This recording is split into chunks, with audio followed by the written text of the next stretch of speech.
Assalamualaikum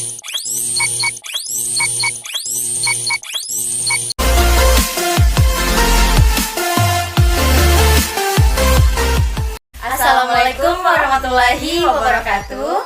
Halo teman-teman, perkenalkan kami dari kelompok 16. Di sini kami akan membuat video media pembelajaran yaitu berupa YouTube. Nah, adapun materi yang akan kami bahas yaitu mengenai sistem reproduksi pada manusia.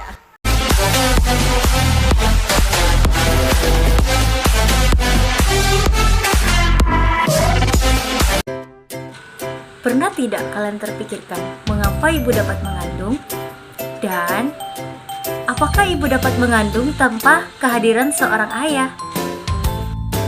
Baiklah, sebelum kita menjawab pertanyaan di atas, mari kita mengenal apa saja sih alat reproduksi pada manusia. Baiklah, adapun tujuan pembelajarannya yang pertama yaitu mengidentifikasi organ-organ penyusun sistem reproduksi laki-laki dan perempuan. Dan yang kedua yaitu menjelaskan fungsi-fungsi organ penyusun sistem reproduksi pada laki-laki dan perempuan. Kemudian yang ketiga yaitu mendeskripsikan proses spermatogenesis dan oogenesis. Baiklah, sistem reproduksi manusia terbagi menjadi dua, yaitu sistem reproduksi laki-laki dan sistem reproduksi perempuan.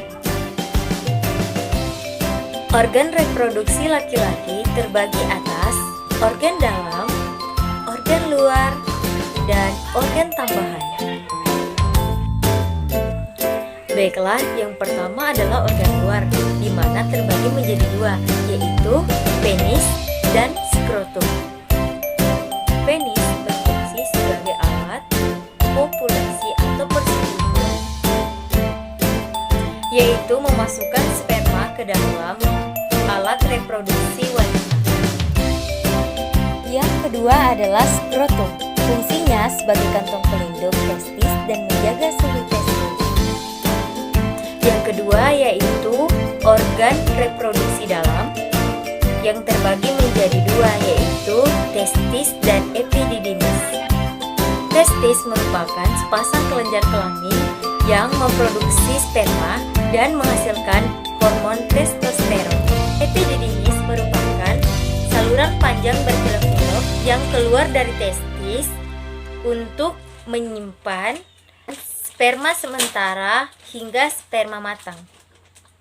Kemudian yang ketiga yaitu vas deferens, merupakan alat penyatur sperma dari epididymis menuju vesika seminalis.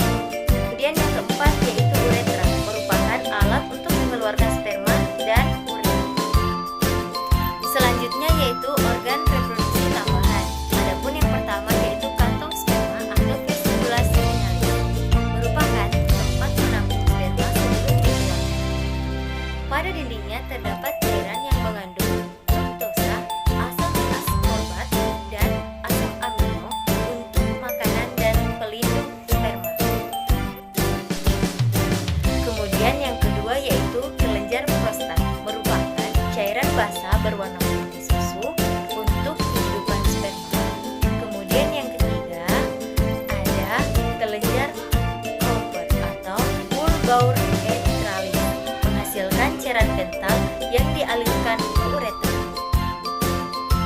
Lalu, bagaimana sih proses terjadinya sperma atau spermatogenesis? Ada yang tahu?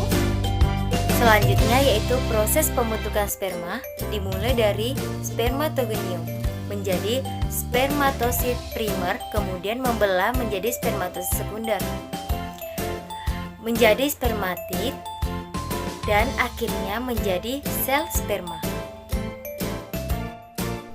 Baiklah, selanjutnya yaitu organ reproduksi pada perempuan yang terbagi menjadi dua, yaitu organ luar dan organ dalam.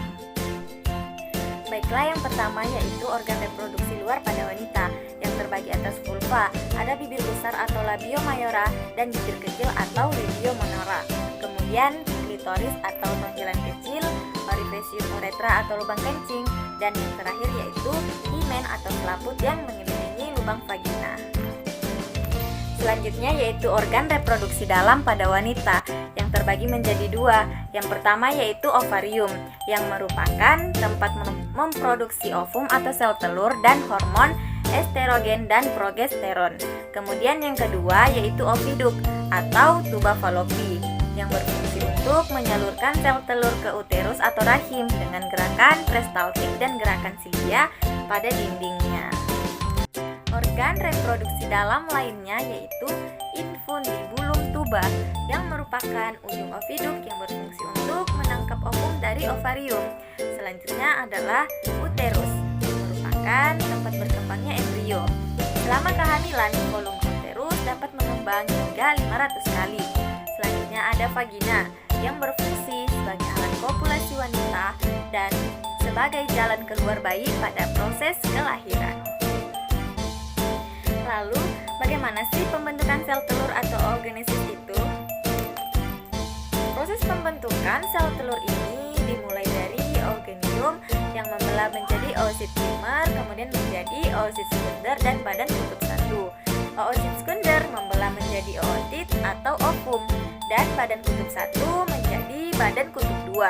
Pada hasil akhir oogenesis menghasilkan satu sel telur saja yang siap untuk dibuahi. Baiklah, mungkin itu saja materi yang dapat kami sampaikan. Kurang dan lebihnya mohon